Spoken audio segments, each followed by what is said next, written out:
வணக்கம் எல்லோருக்கும். Welcome to RV kitchen. இன்றைக்கு இந்த வீடியோவில் என்ன பார்க்க போகிறீங்கள் என்றால், கோழி இறைச்சி தான் சமைச்சு காட்ட போகிறேன். அதுக்கு தேவையான பொருட்கள்லாம் நான் இதில் எடுத்து வச்சுருக்கிறேன்.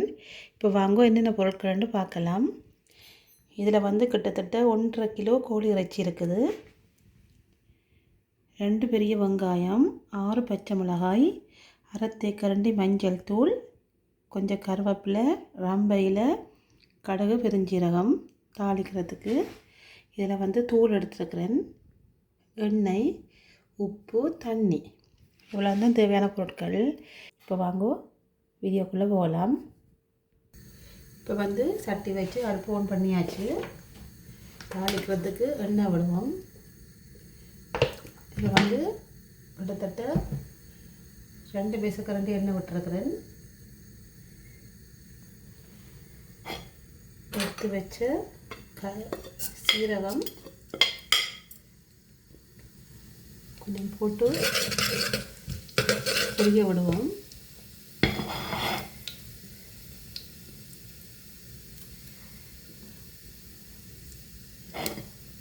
சீரகம் பொரிச்சிட்டு இனி வெங்காயத்தை போடுவோம். வெங்காயம், கருவேப்பிலை, ரம்பையில் எல்லாத்தையும் போட்டு நல்லா வதங்க விடணும்.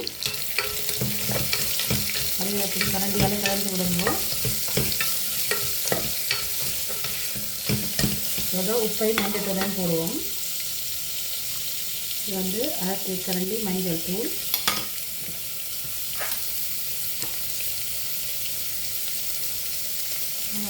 அரை மேசக்கரண்டி உப்பு போடுறேன்.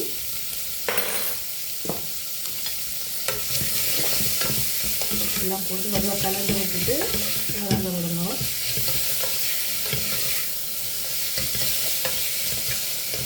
நல்லா வதங்கணும்.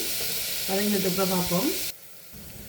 இப்போ பார்த்தீங்கன்னா ஒரு 5 நிமிஷத்துக்கு மேலேயே வதங்கிட்டு வெங்காயம். இது கோழி இறைச்சியை போட போகிறேன். நான் கோழி இறைச்சி சரியான சின்னதாக தான் வெட்டியிருக்கிறேன். இது கொஞ்சம் சதையல் கொஞ்சம் ரஃப்பாக இருக்கும், அதனால் சின்னதாக வெட்டியிருக்கேன், கரையாது.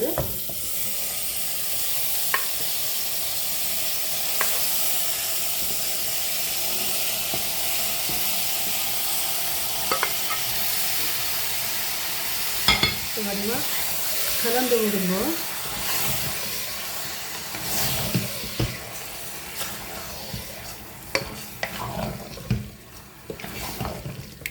நல்ல வடிவாக கலந்து விட்டுட்டு கொஞ்சம் நேரம் மூடி நல்ல வடிவாக அவிய விடணும். நான் கலந்து விட்டுட்டேன். நான் போட்ட உப்புன்ற அளவு ஓகே இருக்குது. நான் திருப்பி உப்பு போடலை. இப்போ மூடி அவிய விட போகிறேன்.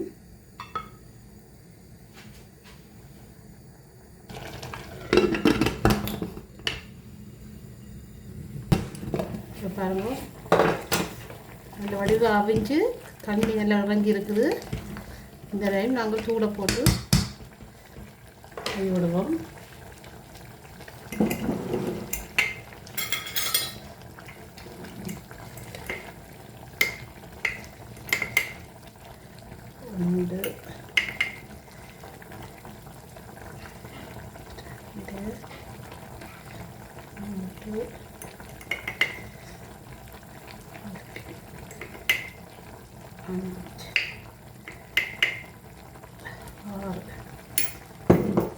மொத்தமாக 6 மேசக்கரண்டி தூள் போட்டிருக்கிறேன். இது பெருசாக உரைக்காது. இந்த தூள் கோழி இறைச்சி, ஆட்டு இறைச்சிக்கு தான் இந்த தூள் பாவிக்கிறது, மீன் கறிக்கு பாவிக்கிறதில்ல. அதான் நான் கூட போட்டுறேன் தூள். பயப்படாது, கோவலத்துக்கு உரைக்காது.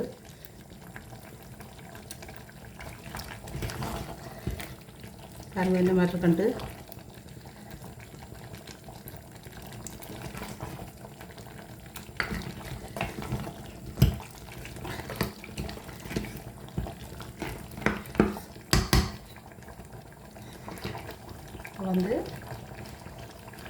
நான் இவ்வளோ தண்ணியும் விட போகிறதில்லை, கொஞ்சம் தண்ணி தான் விட போகிறேன். நல்லபடியாக கலந்து விடுங்கோ. இந்த கோழி வடிவம் இன்னும் அவியணும். இப்படியே நாங்கள் ஒரு 6-7 நிமிஷம் அவிய விடணும். அவிய விட்டுட்டு காட்டுறேன். அதை முதல் இந்த பச்சை மிளகாயை முறித்து போட போகிறேன்.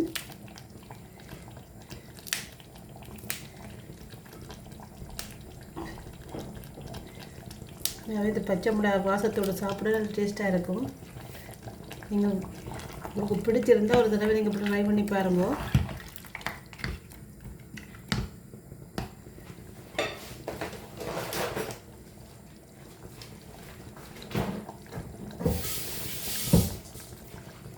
கொஞ்சம் கருவேப்பிலை,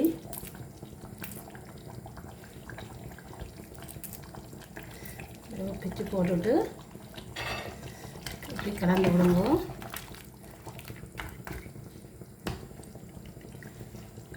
உப்பு பாருங்க காணும் உண்டு எனக்கு ஓகேயாக இருக்குது. இதை மூடி விடுவோம். மூடி ஒரு 5 நிமிஷம் அவிஞ்சதுக்கு பிறகு நிப்பாட்டலாம். பிறந்து பார்ப்போம்.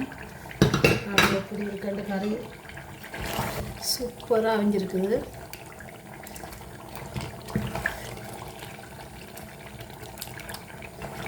புரட்டி வச்சு சாப்பிட்டு பாருங்க, சூப்பராக இருக்குது இந்த கறி. இந்த கறியை சட்டியில் போட போகிறேன்னு பாருங்கள் அப்படி இருக்காண்டு. கோழிக்கறி ரெடி ஆகிட்டுது. இந்த வீடியோ பிடித்திருந்தால் லைக் பண்ணி ஷேர் பண்ணி சப்ஸ்கிரைப் பண்ணுங்க. இன்னும் ஒரு வீடியோவில் சந்திப்போம். நன்றி, வணக்கம்.